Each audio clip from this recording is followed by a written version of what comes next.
blessed day to you all. Welcome to temple service.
Alright, just like it says here, everyone is welcome and left here. Not sure if it's going to work after that, but I'm going to go ahead and try and start us up on the San Diego chant.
Alright.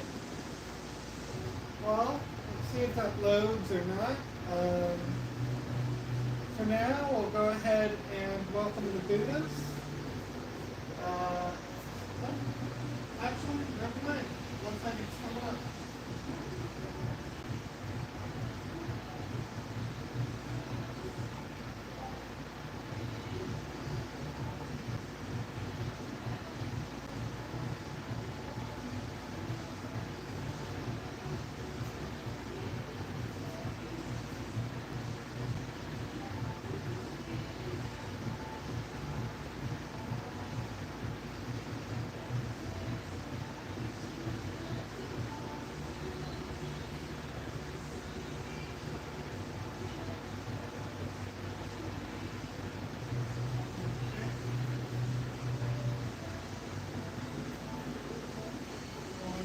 that for a little bit more. And I'll welcome the Buddhists.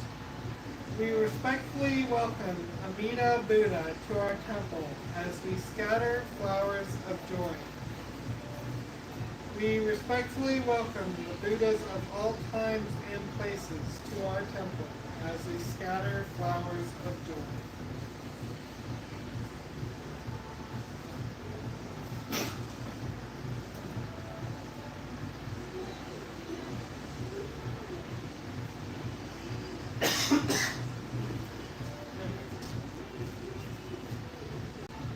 And then I'll go overhead and cover the 6 paramitas.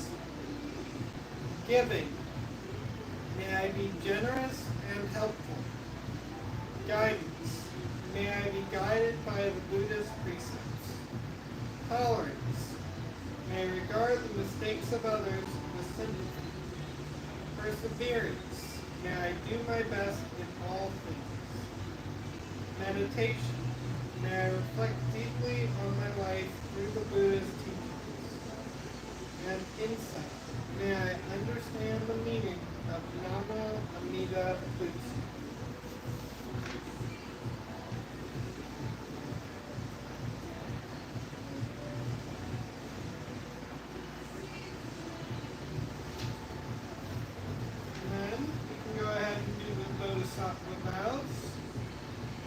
The many beings are numberless.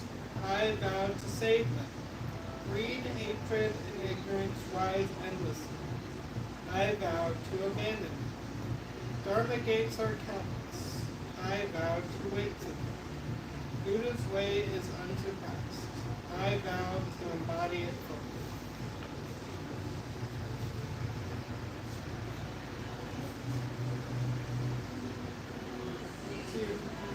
Go.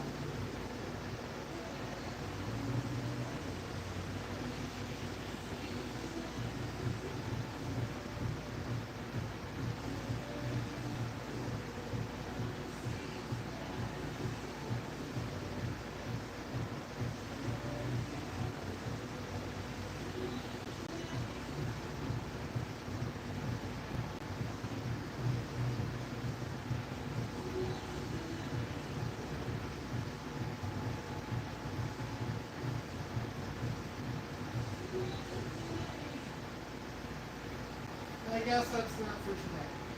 You okay? So, instead I'll just move on.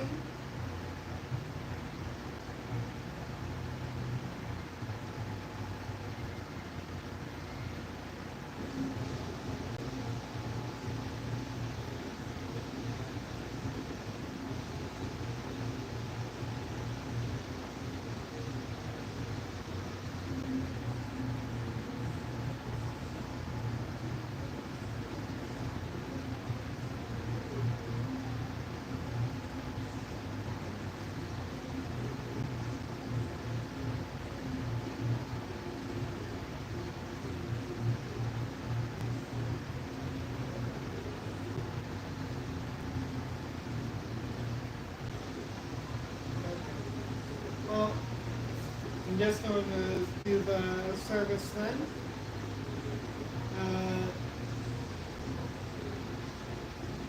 We can open with the Sambojo chant, Triple Refuge.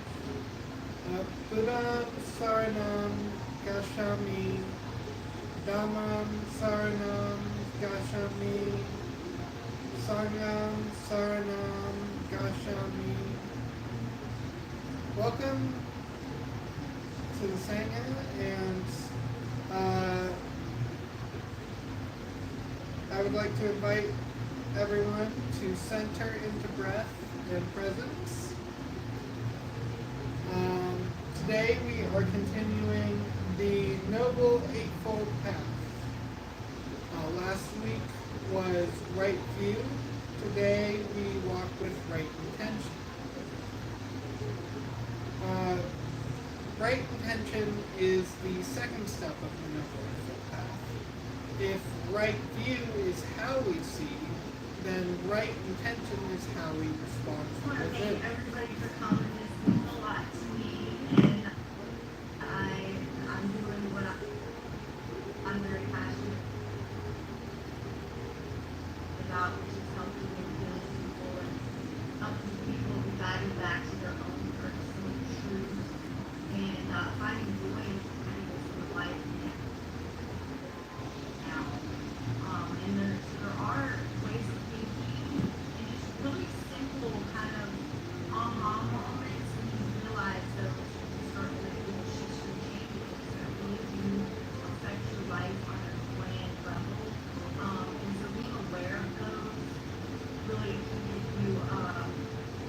real good shot at having some happiness, and really finding their soul's path of purpose. It's like that. That's my passion and my joy is to help people reach that. You know, enlightenment is something that's a lifelong process and it continually happens. Alright. So, as I was saying, right intention is the second step of the Noble Eightfold Path. Right view is how we see, and right intention is how we respond from within. It asks us, what motivates you? What seeds are you planting in the field of your mind and heart? The Buddha taught three intentions to cultivate. Renunciation, which is letting go of grasping and clinging. Non-ill will, choosing kindness instead of hatred. Harmlessness, walking in compassion and care. Right intention is our inner compass. It purifies our thoughts and aligns our hearts with truth. It's not about perfection, it's about presence. When we observe our motives with honesty, we begin to free ourselves. We create karma rooted in peace, not pain. Right intention is spiritual maturity in motion.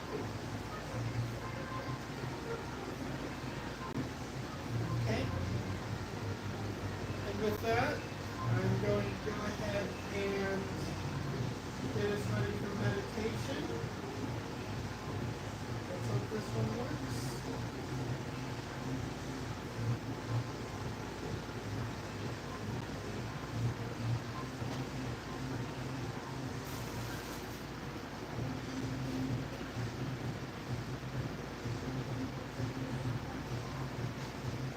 Namaste.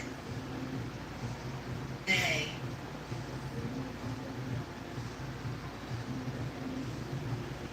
Hey. So I want to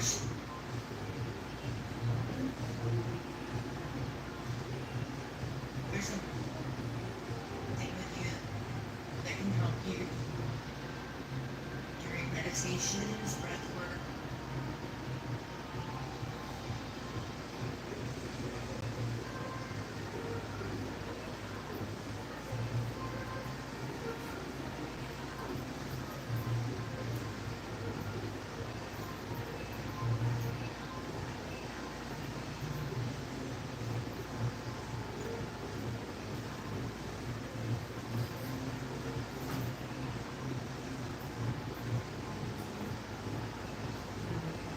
Load level.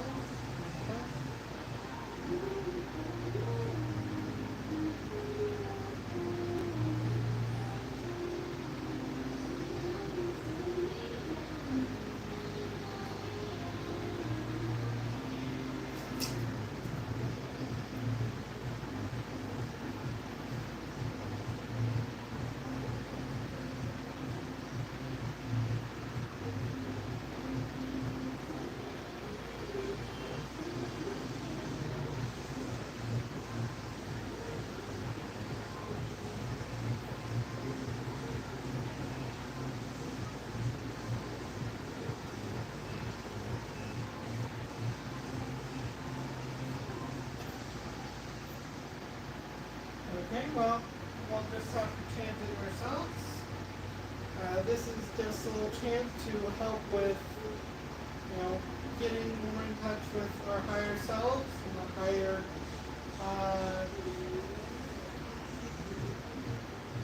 guidance for meditation.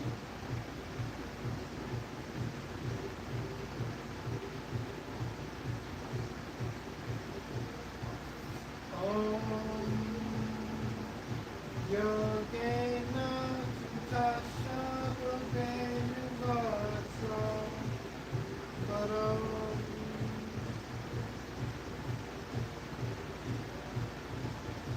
Pravasha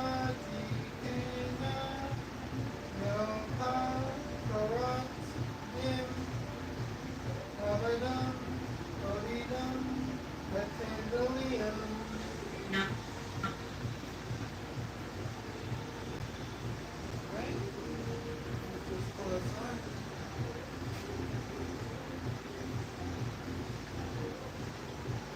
And then I'm going to go around, and if you have any kinds of blockages, anything that's really been holding you back or you've been feeling stuck with, I want you to just bring those to mind right now. I'm going to help to clear those for you.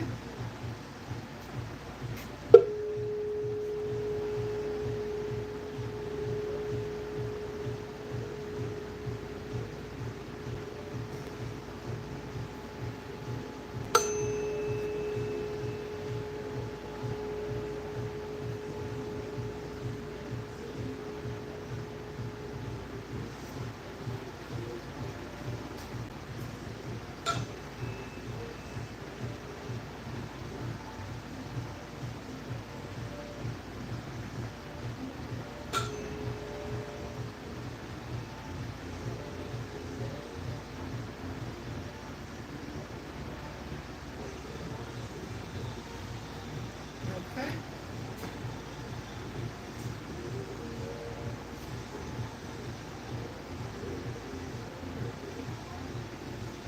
Okay, so now we'll begin our breath work.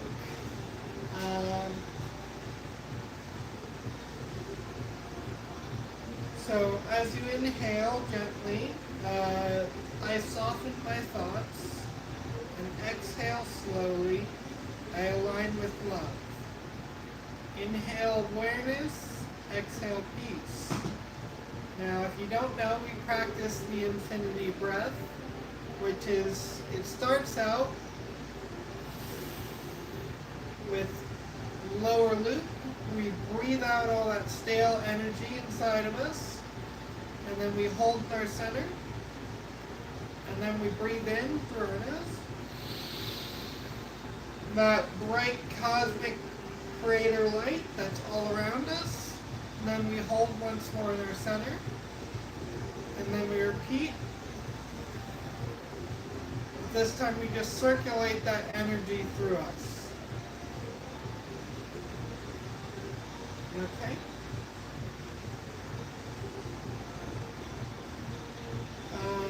For this meditation, let each breath be a planting of sacred intention. When you inhale, think, may I walk in compassion. When you exhale, may my thoughts be rooted in peace. And I want you to visualize a golden light expanding from your heart as you sit in stillness and receive clarity of your highest purpose. Just feel that bright energy flowing from your heart, flowing all through you, all through your body, and moving even outwards, further and further, spreading around you. And just feel that energy and be with it. And then, whenever you're ready, you can go ahead and let the meditation end, let yourself return. Alright. Now, for mindfulness homework and integration this week, we have a morning reflection each morning, which is to ask, what is my intention today? Choose a word: peace, courage, love, and carry it with you. We have a journal prompt, which is, when this week did I react from fear? What would it have looked like to respond from right intention? Then we have an evening mirror ritual. Look into your own eyes before bed and say, may my thoughts be wise, may my heart be kind, may my presence be peaceful. Right intention is your vow to walk in love, even when life tests you. It is the quiet fire within, the soft truth of your spirit. May your week be intentional, gentle, and guided by the clarity of your heart. All right? Thank you all for joining us. To any who are just here for the service, namaste to you. I hope you have a wonderful week, and I look forward to seeing you next week. For those who are staying on for the discussion, we'll be setting things up, and we'll be ready shortly.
Here's Miguel.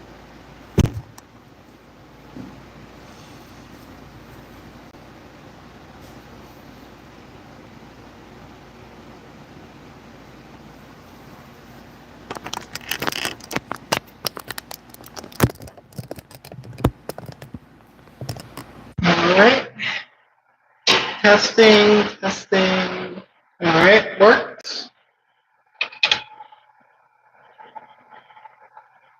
Okay. Alright, so Miguel, do you have anything to say about this week's service? I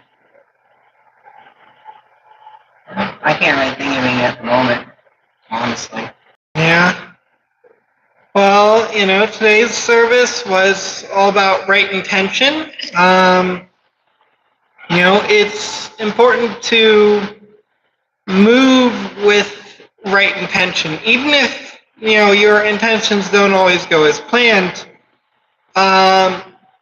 It's important to be able to have a good intention behind what you're doing in life.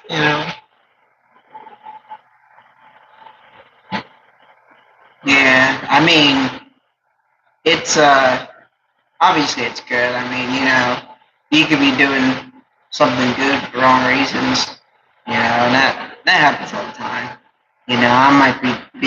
I might be nice to someone just because I want something out of them, and so sometimes it's hard to tell if somebody's being nice to you because they want something or because they're just genuinely being nice. And so intention is a large part of really being kind to anyone.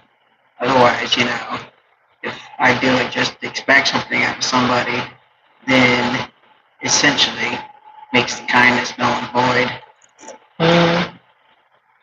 Yeah, and I feel like something similar on that topic is what we project onto others, I found, can often be like problems that we have with ourselves. So like it's important to, again, with that right view, to pay attention to what we project onto others, to pay attention to what we're thinking, to why we think a certain way. To not just let a thought go by and be like, oh, well, that's just what I normally feel like, that's what I'm normally like, and to actively investigate it, to be like, no, why am I thinking that way? Why is this happening? What is the source of is it something that really aligns with me? Is it something that I really feel is my truth? Yeah. Uh, yeah. It's certainly if we're not doing things for the right reasons, it can oftentimes hurt people, whether whether you realize it or not. I might be doing something because I think it's right, and it might not be very helpful at all.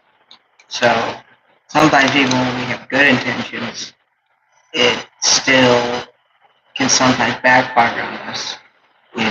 Sometimes our genuine kindness can be detrimental. If I just keep being nice to someone over and over and over again because they feel bad, now they're just gonna expect it and essentially spoil the person. And so sometimes what could come off as being good intentions sometimes. I know that there's a saying I once heard, the path to hell is paved with good intentions. So, even when I think I'm doing good, or I think I'm doing right, you know, sometimes just the timing of it and how you do it and how much you do it, Right. Like, I think it's something to always examine your intentions behind things and to recognize when you're wrong about something. To understand that, like, just because you've believed something for a long time, just because you've had an idea in your head for a while, that doesn't make it right. Especially like if you try to push it onto others. You may have good intentions in doing so, but it's important to recognize, okay, is this really harmful? Is what I'm doing really supportive, really helping anybody? And to recognize, is there a better way I could go about things? Even like because if you do believe in something, if you do feel like something is your truth, it's important to be able to speak your truth, but it's also important to pay attention to, okay, how can I best speak my truth in a way that is supportive of others and in a way that doesn't bring other people down, that doesn't tear other people, tear other people down. Yeah. Uh, Oftentimes, we do things just to make ourselves feel better, and so sometimes that's the sole motivating factor. Oh, I want to feel good about myself. I don't really care about who I'm being nice to. Sometimes just, oh, I'm gonna get brownie points with whoever it is I'm trying to please, or whoever it is that I'm trying to impress. So sometimes the kindness is more for yourself or the other person. Sometimes if I give somebody something, it's because I want them to praise me later, or I want them to give me their attention, or I just, or you might just want this feeling of self-satisfaction, that you feel that, oh, I did something morally good. I don't really care about the person. I just care about myself and and whatever karmic brownie points you can get. Yeah, and it's important. That's why it's important to, like, really check and make sure that your intentions are right in doing a thing. Whether you're doing the right thing or not, it's important to do that also to check in with yourself. You know, because your soul isn't aligned to bad intentions. I don't believe anybody's soul is truly aligned to bad intentions. Like, I don't think that anyone can look in their conscience and be like, yeah, no, I'm here to do bad things, for bad, or I'm here to do things for bad reasons.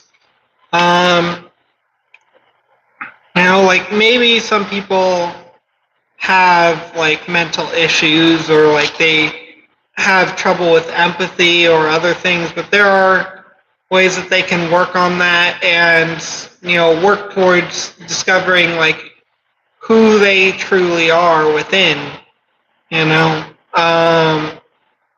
because I still believe that the person they are inside, their truest, highest self, is not someone who has like negative intentions. It's a lot easier to be evil than it is good, more often than not, and so a lot of times people think, oh, I can do what makes me feel good, it's easiest, I'll just live all crazy, hurting people and doing nasty, evil things, and then a lot of times people think, oh, well, I'll just pat it over by just, being nice to somebody. It kind of reminds me of when I played Fallout. You give the same guy a bottle of water several times. But life doesn't work like that. I can't just do something evil and then just give the same guy a bottle of water every day and think it's going to be okay. Yeah, that'll balance out your karma and all that. There's a ripple effect that goes far beyond just you or the other person. Right. Not. And like, I feel like it's not even that it's like easier to do evil so much as it's easier to continue doing what you've been doing. Right? Like, if you're someone who has been doing harm to others, who has been looking out for number one for a long time, it's not easy to change that, to completely change yourself, to lose that reputation, to make yourself more kind, more considerate. It's hard to reverse direction when you're already moving in a certain way. Like if you're already kind to others, if you're already really considerate and compassionate, and like I'll even give an example of just like being too kind. Like you give more than you have to give. You really can't support yourself, but like you see these causes that need your help and you give more than you're able. And you put yourself in a worse place for it. Right? Like it can be easier to throw yourself into those causes than to face up against your own needs and to look away from someone who's in need. Especially when they're like directly asking you, you can feel very guilty. You can feel very like, oh, I'm not helping that person. Like I really should, they really need it, but you really need it. You really need the help. You really need to help yourself before you can truly help others. And you can trust that if that person truly needs help right now, that they'll find it, that there will be somebody who enters their life that makes a positive impact. But it doesn't have to be you every time. You can work on manifesting it. you can like envision them getting a better future, but envision one for yourself as well. Like, and so like it makes sense that when you are a certain way, when you've been a certain way for a long time, it's hard to backtrack and say, no, I'm not going to be this way anymore. Whatever that way may be. Just because, like, it's what your brain's used to, it's what your mind's used to, it's what your routine is, it's how your friends see you, it's how the world sees you. And so, like, you convince yourself that, oh, this is who I am, or this is who I have to be. But in reality, if it's not truly serving who you are, if you're not really feeling fulfilled, is that really the person that you should be being? A lot of times our intentions are rooted in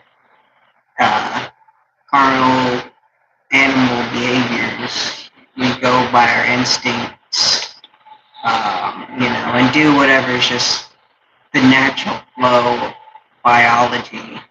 Or else it's also based in, there's that argument, nature versus nurture, It can be based so heavily in what we've been taught, that we follow our rules so strongly that it's just like, it feels like we can't not live that way.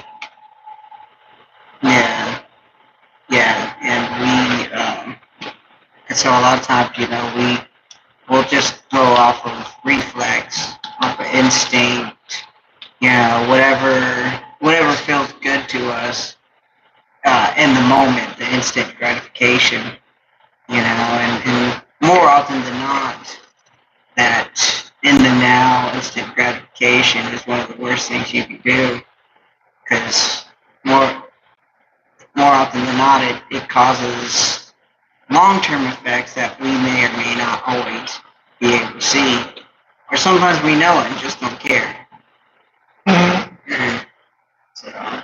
Yeah, we can ignore the long-term, far-reaching implications of our actions, whether they be positive or negative, whether they're harmful to us and helpful to others, or helpful to us and harmful to others, or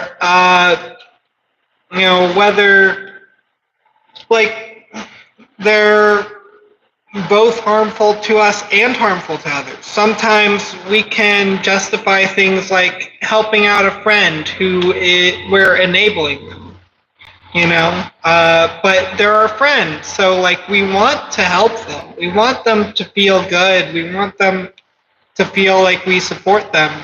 But what we're doing is ultimately harming them, and like it's also harmful to us because we don't feel good when they go further down that path of self-destruction.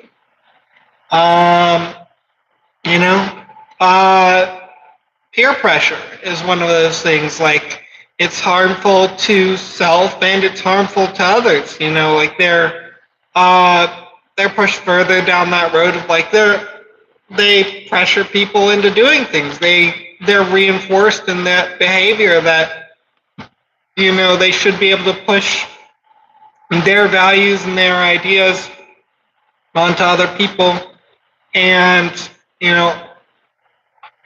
like to push drugs onto other people, or to push whatever it is, and to make people do what they want to do. There's a sort of entitlement that grows from that, and that's harmful to them.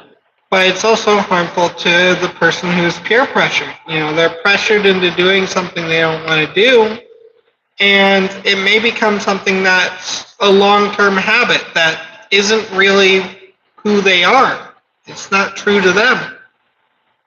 And then there's things we can do that are helpful to us and helpful to other people. And I think that this is something that we should really strive for a lot, as much as we can.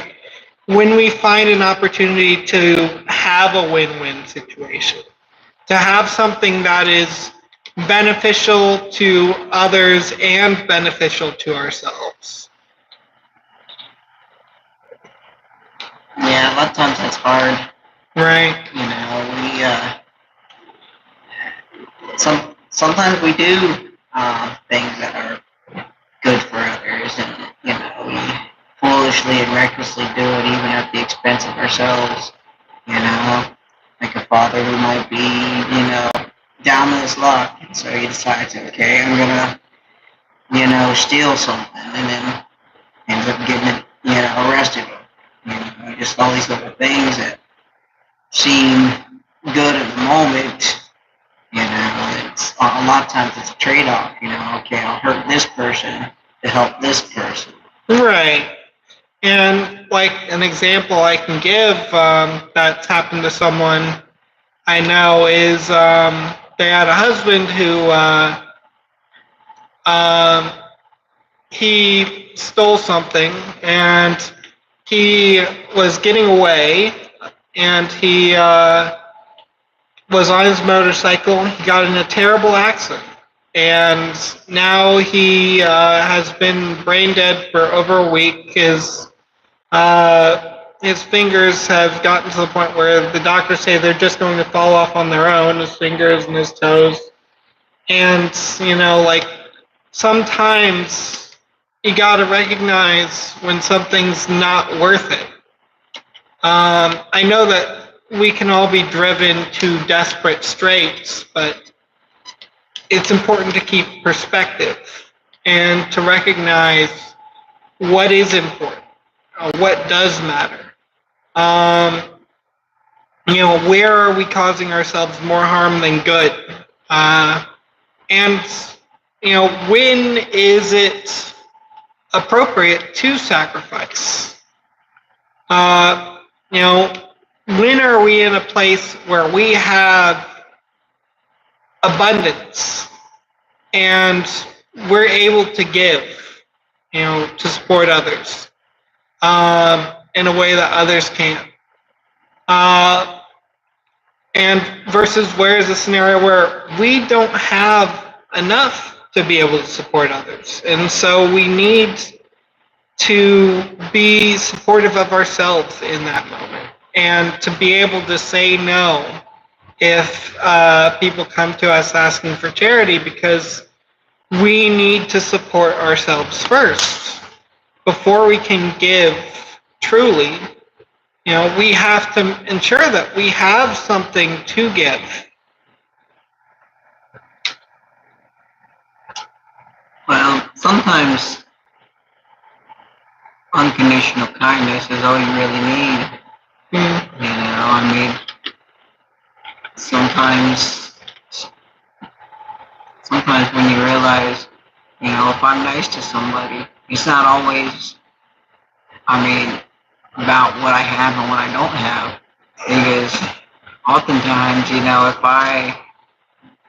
if I give to somebody and I truly mean it, from the kindness of my heart, because I know that person needs it more than me, especially if I know I can get whatever it is that I need. If I say I got the last $5 in my pocket, and this homeless person needs it more than me, it doesn't really matter. That's the thing. Like, if you know that you can get what you need, if you know that you can support yourself and you're able to help somebody who's less fortunate, and you really feel driven to do so, then that is something that I think is good. But if you don't have what you need, if you don't know what you're going to do next week, and you only have that $5, and you give it to that homeless person, and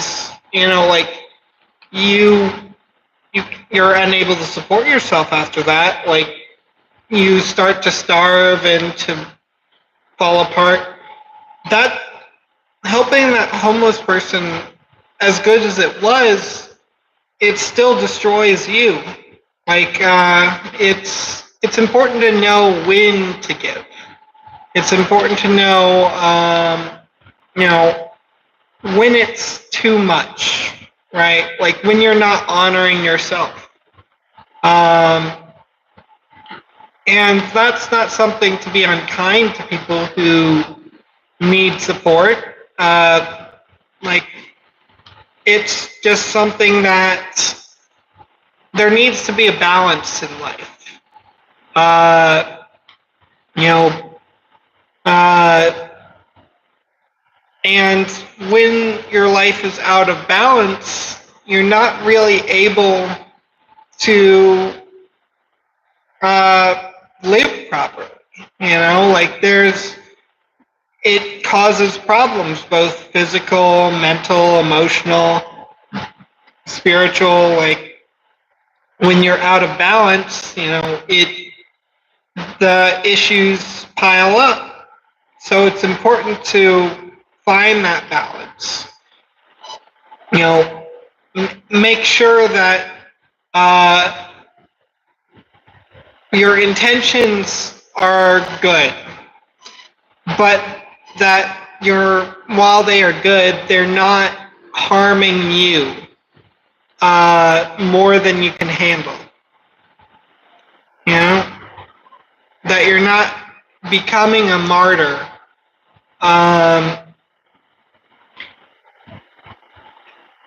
Like there is a time and a place for a martyr. You know, there's a time and a place for martyrdom, but it's not. You know, it's not every day on the street, right? Like if you find it to where like you're having trouble paying for rent, and then a friend tells you, "Hey, can I get $60?" You have to be comfortable saying, you know, I just don't have it this time. And, you know, maybe you can ask like another friend, or maybe you can figure something out and try and work with that friend to get that $60 for them somehow. You know, but you have to recognize what you can and can't do. You know? There's an old Jewish saying, when you give freely, you receive freely.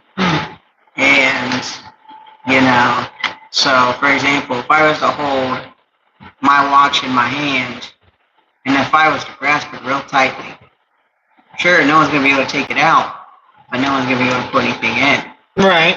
But if I was to hold my hand out, if someone was to take it out, they can just as freely give it back in. Yeah. And so that's a pretty powerful philosophy in life. Yeah, and you do get back what you put in for sure. You know, because spiritually speaking, if you bring positivity into your community, you bring love and genuine kindness, it doesn't matter whether or not you give your last little bit, because that good positive vibes, the good spiritual energy that you give out will come back to you tenfold. Right. Regardless of how much it is.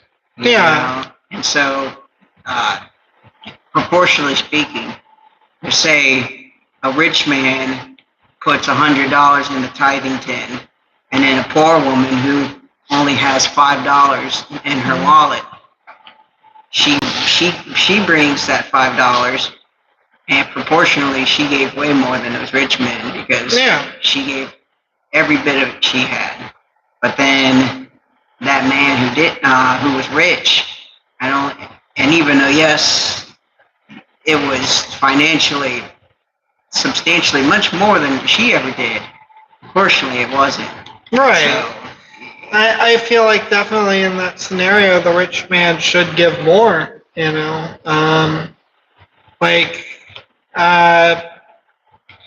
it's definitely when you're in a place of abundance, you should see it as you are blessed with the ability to better support others. And, how you do that, whether that be donation or that be, creating programs or what have you, I definitely feel like, being rich, like you should be able to give more back and to create a much bigger impact. Um, you know, and in turn, as you said, like you receive back what you put in to the universe. It's not something that you just give of yourself and you will never see that again. But yeah, is there anything else? Well, materially speaking, the how much you have is kind of irrelevant more than it is about, like, even if you don't have anything. Right. Just sometimes just putting in hard work and being kind to people in other ways, like just doing a service for somebody, or creating something for somebody, going out of your way to just do something. Yeah. Can really go a long way too. That'll bring about good spiritual energy. That'll in turn do good things. Right. People, Like, and really, what I've been saying is more along the lines of it's important to take care of yourself as much of as it's important to take care of others. Don't completely disregard your own well-being in order to, only give to others. It's important to have that balance, and if you know that you're taken care of, whether it's that you trust the universe to take care of you, or that you you have enough and you are like abundant, then you can better give to others. You're in a better place to support others, and others can get more out of what you have to give. So anyway, is there, like, I think that's all I've got for now. Well, I could personally say from experience that even when you have nothing, you can still give back to the world. Yeah. So even if I physically have absolutely nothing, no material goods, no money, that's irrelevant in the grand scheme of things. If you put your heart, soul, and mind into it and just really, really give back and show the community love. All right. Well, I think that's all I have for today. Namaste to you all. Thank you for joining us for our discussion, and look forward to seeing you next week.